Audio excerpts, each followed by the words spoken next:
মোহাম্মদ ইউনূস ঘোষণা দিয়েছে গত পরশুদিন, বাংলাদেশের ভূখণ্ডে কোরআনের কথা, আল্লাহর কথা বলতে কোনো ফেরেশতার পারমিশন নেওয়া লাগবে না। কিসের পারমিশন? কোরআনে কারীম পারমিশন দেবে যে আপনি কথা বলতে পারেন কিনা।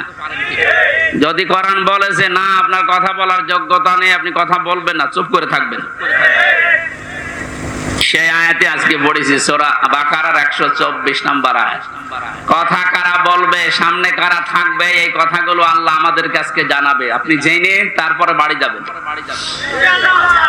তাহলে আমরা যেহেতু সাতক্ষীরা, আপনারা মানুষ সাতক্ষীরার, আমিও খুলনা বিভাগের মানুষ, এই বিভাগের মানুষ। আমরা বাংলাদেশে যে মানুষগুলো কোরআনের পক্ষে থাকতে গিয়ে সবচাইতে বেশি জুলুমের শিকার হয়েছে, তার ভেতরে আপনাদের নাম আছে।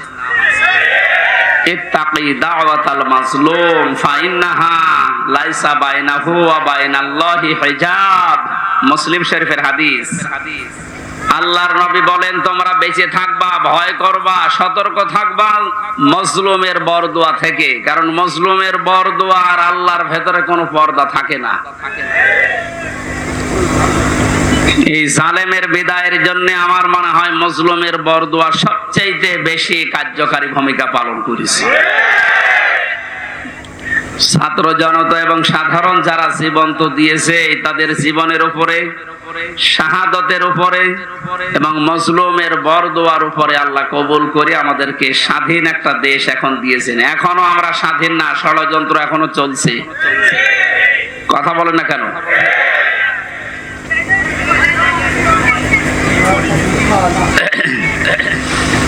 আল্লাহ রাব্বুল আলামিন এই আয়াতের ঘোষণা দিয়েছেন, তিনিই তোমাদেরকে নির্বাচিত করেছেন তার দ্বীনের জন্য।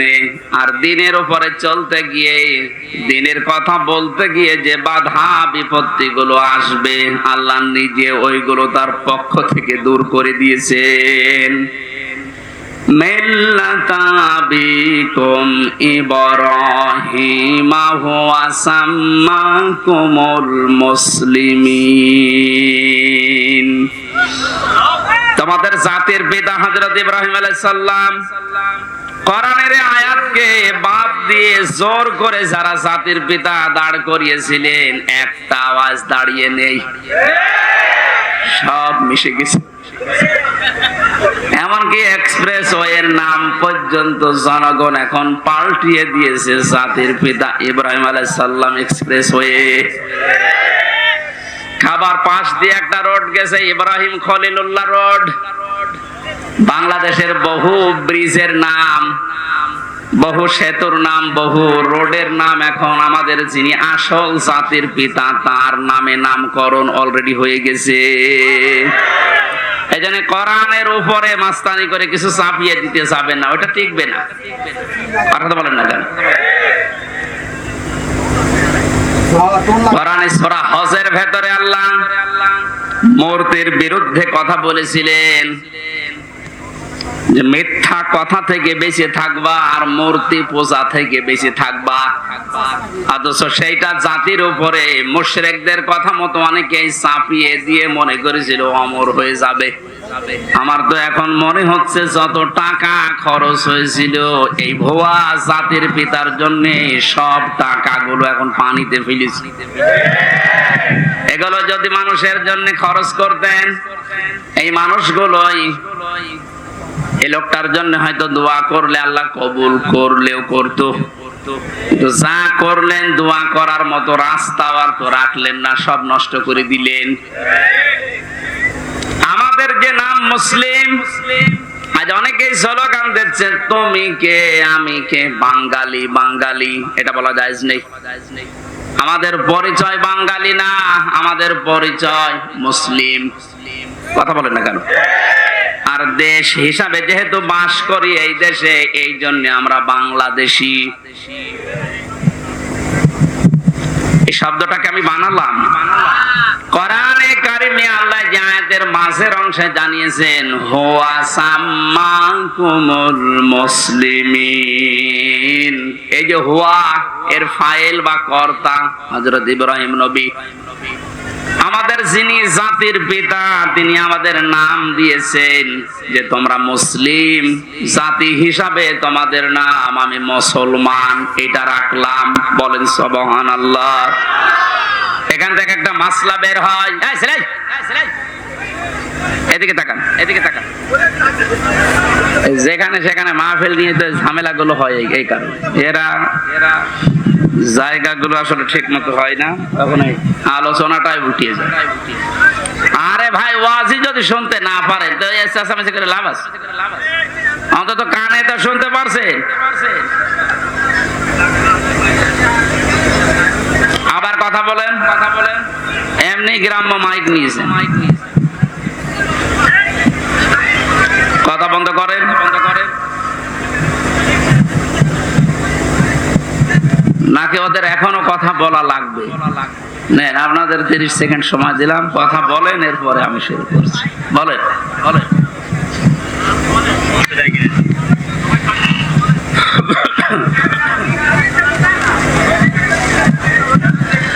আমার ভাইরা, এখান থেকে যে মাসলাটা বের হয়, মা বোনেরা যারা বিভিন্ন জায়গায় বসে শুনতেছেন, আপনারও এখানে একটা দায়িত্ব বের হয়। মার বাবা হিসাবে দায়িত্ব হচ্ছে সন্তান হওয়ার পরে মা বাবার প্রথম দায়িত্ব হচ্ছে তার একটা অর্থবোধক ইসলামী সুন্দর নাম রাখা। যেহেতু আমাদের পিতা হযরত ইব্রাহিম নবী তিনি জাতির পিতা হিসাবে জাতির নাম রেখে দিলেন মুসলিম বা মুসলমান, আমরাও যারা সন্তানের মা বাবা হব আমাদের প্রথম দায়িত্বই হবে একটা অর্থবোধক নাম রাখা। এটা আমাদের জাতির পিতা ইব্রাহিম আলাইহিস সালাম থেকে আমরা পেয়েছি। মাজলুমের দোয়া থেকে বেঁচে থাকার জন্য নবীজি আহ্বান জানিয়েছেন। এদেশের সবচাইতে বড় মাজলুম যারা ছিল তারা আলেমেরা। আজকে যার নাম দিয়েছেন শহীদ আল্লামা দেলাওয়ার হোসাইন সাইদি, কত বড় মাজলুম, 13টা বছর এক ঘরের ভেতরে কাটিয়ে গেল। দোয়া করতেন মাঝে মাঝে, রব্বুল আলামিন আমাকে সাধারণ ভাবে মরণ দিও না, আল্লাহুম্মা ইন্নী আসআলুকা শাহাদাতান ফি সাবিলিক, তুমি যদি মরণ দিও আমাকে শাহাদাতের মরণ দিও। আল্লাহ কবুলও করেছে, সাধারণ ভাবে মারা যায়নি, ওনাকে মারা হয়েছে। অন্যায় ভাবে যাকে মারা হয় ইসলামের দৃষ্টিতে তাকে শহীদ বলা হয়। কথা বলো না কেন? আবু সাইদকে যে অন্যায় ভাবে মারা হয়েছে, এরপরও যারা শহীদ বলতে রাজি ছিলেন না, এখন চাপে পড়ে তারা শহীদ বলছে। রফিক নামে এক হুজুর নাকি কয়েকদিন আগে ভিডিও ছেড়েছিল যে আবু সাইদ শহীদ না, ওরে জোর করে বুক পেতে দিয়েছে। তাই গতকালকে নাকি ক্ষমা চেয়েছে যে আমার ভুল হয়ে গেছে। সুতরাং ভুল যখন স্বীকার করেছেন, এখন আর উল্টাপাল্টা কথা বলবেন না, কারণ এখন আর জালেমরা এদেশে নেই। জালেম সব পালিয়েছে, আর যারা আছে সব গর্তের ভেতরে আছে। আল্লামা বলেছিলেন না, ইন্দুরের গর্ত পাবা না, তার দোয়া কবুল হয়ে গেছে। ইন্দুরের গর্ত আর পারছে না।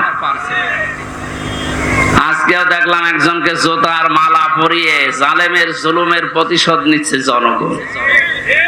এই 17-18 দিন হয়ে গেল, এরপরও যদি আপনার জোতার মালা এখনো না সরে, তো এ দেশে জালেমদের আর জায়গা হবে বলে আমার বিশ্বাস হয় না। সুতরাং জালেম যারা, ওনারা হয় বিধান নেন আর মরে যান। বহু মানুষের ক্ষতি করেছে। রব্বিলা তাজারনি আলাল আরদি মিনাল কাফিরিনা দাজ্জারা।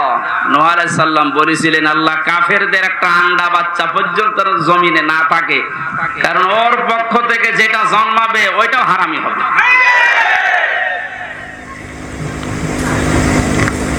এই বড় মাজলুমের দোয়া কবুল হয়ে একবারে গিয়ে দিল্লি পড়েছে। আর একটা ছোট হুজুর আমার সাথে ছিল জেলখানায়, রফিকুল ইসলাম মাদানী।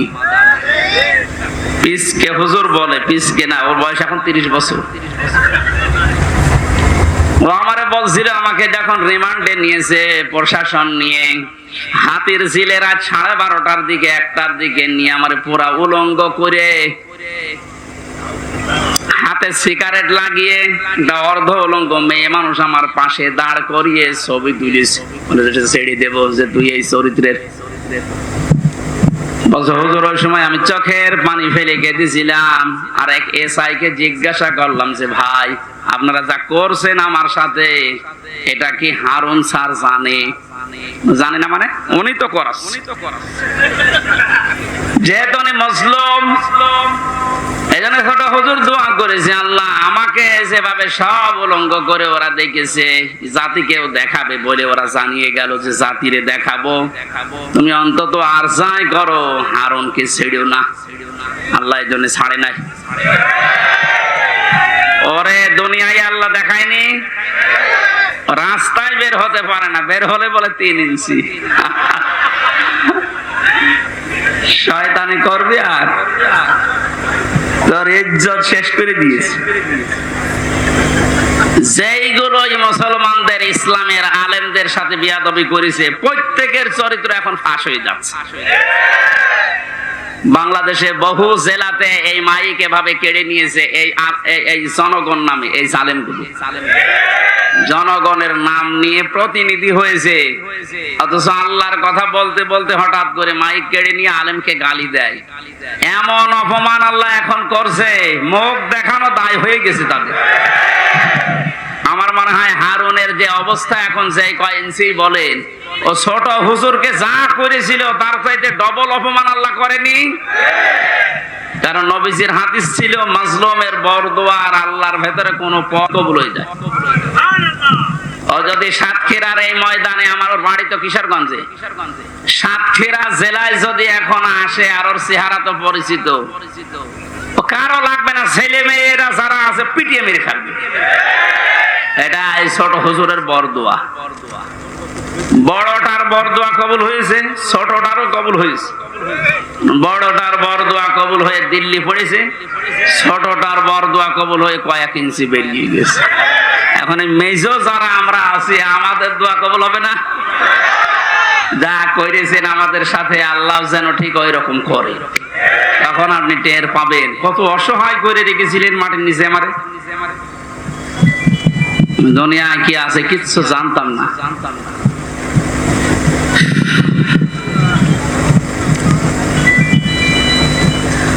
আমার ভাইরা, সাতক্ষীরার মানুষদেরকে, চাঁপাইনবাবগঞ্জের মানুষদেরকে, ঝিনাইদহ জেলার মানুষদেরকে বাংলাদেশের অন্যান্য মুসলমানেরা একটু বেশি ভালোবাসে, মন থেকে দোয়া করে, কারণ এরা ইসলামের জন্য যা হারিয়েছে আল্লাহ পাকের উদ্দেশ্যে যেন তাদেরকে জান্নাত দিয়ে পূরণ করে দেন। যে আল্লাহ আমাদেরকে কোরআনে কারিমের কিছু কথা শোনার জন্য, আমাদের জাতির পিতা ইব্রাহিম আলাইহিস সালামের জীবনী থেকে হক কথা শোনার জন্য ময়দানে নিয়ে আসলেন। দিনের বেলায় আমাদের কাজ ছিল, সব কাজ বাদ দিয়ে কোরআনের এই ময়দানে যিনি নিয়ে এসেছেন, বলেন আলহামদুলিল্লাহ। দরুদ আর সালাম পড়ছি আমাদের নবী মুহাম্মদ রাসূলুল্লাহ সাল্লাল্লাহু আলাইহি ওয়াসাল্লামের প্রতি। আমরা তেলাওয়াত করেছি সূরা বাকারার 124 নাম্বার আয়াত। তাফসীর আকারে কথা বলবো, যে দোয়া হবে শহীদদের আত্মার মাগফিরাত কামনায়। শহীদদের মাগফিরাত কামনা করার দরকার নেই, কারণ আল্লাহ তাদেরকে নিজে খাওয়াচ্ছে। ওয়ালা তাহসাবান্নাল্লাযীনা কুতিলু ফি সাবিলিল্লাহি আমওয়াতা বাল আহইয়াউন ইনদা রাব্বিহিম ইরযাকুন। সূরা আলে ইমরানের 169 নাম্বার আয়াত। আল্লাহ পাক জানিয়েছেন, হে পৃথিবীর মানুষেরা, আমি আল্লাহ যাদেরকে শাহাদাতের মর্যাদা দিয়েছি এদেরকে মৃত ভাববা না, বলবা না তো বলবাই না। ওয়ালা তাকুলু লিমা ইউকতালু ফি সাবিলিল্লাহি আমওয়াত। এই আয়াত দ্বারা আল্লাহ মুখের উপরে নোটিশ দিয়েছেন, শহীদদেরকে মরে গেছে কথা বলবা না। আর এই সূরা আলে ইমরান দিয়ে আল্লাহ জানিয়েছেন যে মনে মনে ধারণাও করবা না যে শহীদরা মারা গেছে। কারণ জীবন পর্যন্ত যে লোকটা জালেমের সামনে দিয়ে দিতে পারে একে মারা গেছে মনে মনে বলাও গুনার কাজ। এই জন্য আল্লাহ ওয়ালা তাহসাবান্নাল্লাযীনা দিয়েছেন, মনে মনে ধারণাও করবা না। খুব দামি শব্দ এটা, যার তার নামের আগে শহীদ লাগিয়ে দিলেই হবে। সুতরাং এই মানুষগুলোকে আমরা ধারণা যেন না করি যে ওরা এমনি এমনি মারা গেছে। ওরা তো জীবিত, ওরা আমাদের চাইতে উত্তম খাবার আল্লাহর জান্নাতের ভেতরে খাচ্ছে।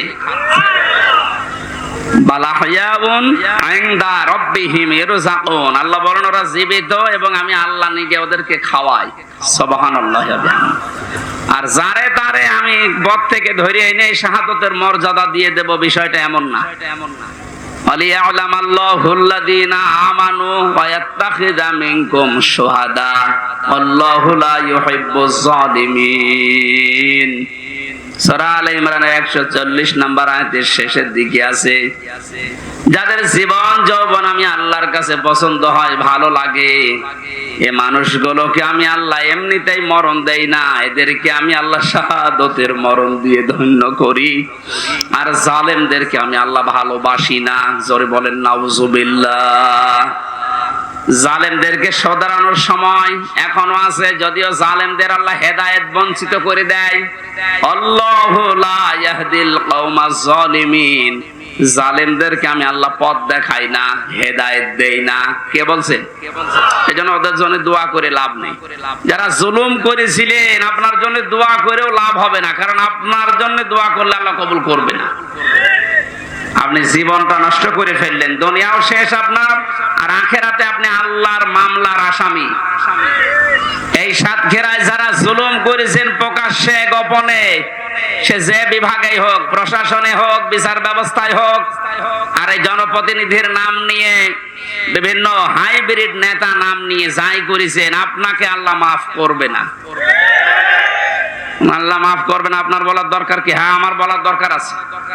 কোরআনে কারীম আমাকে বলতে বলছে, ইন্নামাস সাবিলু আলাল্লাযীনা ইয়াজলিমুনান নাস। সূরা শূরা 25 নাম্বার পারা 6 নাম্বার পৃষ্ঠা 13 নাম্বার লাইনের 42 নাম্বার আয়াতের প্রথম অংশে আছে। আল্লাহ বলেন, হে নবী আপনি বলেন যে জালেমদের বিরুদ্ধে আমি আল্লাহ মামলা দেব। কে? সুতরাং এই দেশে যারা জালেম ছিল এরা আমার হামজার মামলার আসামি না, আমি তো মামলা করবই। এরা মামলার আসামি হচ্ছে সরাসরি আল্লাহর। যারা এই দেশে আল্লাহর মামলার আসামি, তাদের উপরে দয়া দেখিয়ে লাভ আছে? ওরা যেমন কষ্ট দিয়েছে, আমার মনে হয় ওদেরকে এরকম একটু কষ্ট দিয়ে বোঝানো দরকার যে দেখ ঠেলা কেমন। আলেমদের গায়ে হাত দিয়ে শুধু না, পায়ে ডান্ডা বেড়ি দিয়ে, হাতে হ্যান্ডকাপ লাগিয়ে, যেটা লাগালে হাত কেটে যায়, মাজায় দড়ি দিয়ে, কালো কাপড় দিয়ে চোখ বেঁধে, গরুর মতো ছাগলের মতো টানতে টানতে নিয়ে যেতেন আদালতে। কত বড় মুরব্বী আলেম আমি দেখেছি জেলখানায়। মাওলানা রফিকুল ইসলাম খান, অধ্যাপক মিয়া গোলাম পরওয়ার এই খুলনার, এইরকম মানের মানুষ। ডাক্তার শফিকুর রহমান, মাওলানা মামুনুল হক, কত বয়স বলেন তো? 50-52 বছর বয়স, কারো 60-65 বছর বয়স। এইরকম মানুষদেরকে, যাদের জোতা টানার যোগ্যতা আপনার নেই, আর আপনি তার মাথায় দড়ি বেঁধে ডান্ডা বেড়ি দিয়ে টানতে টানতে নিয়ে যেতেন ছাগলের মতো। এখন যেমন নিয়ে যাচ্ছে, ডিম মারছে মানুষ, এখনটা টের পাচ্ছেন যে কেমন লাগে।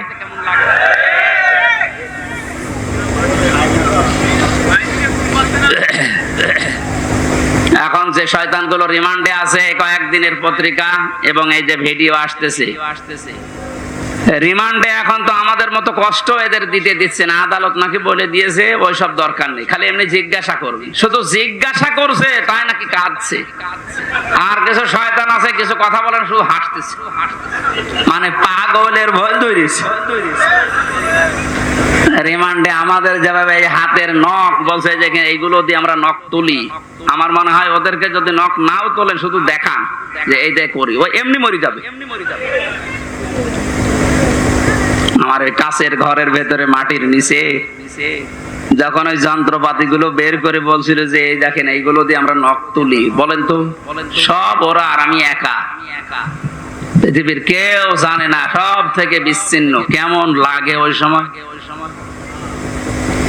আর আপনাদের তো তাও আদালত বলেছে না কিছু বলবেন না, শুধু জিজ্ঞাসা করবেন। জিজ্ঞাসা করলে আপনি কাঁদতে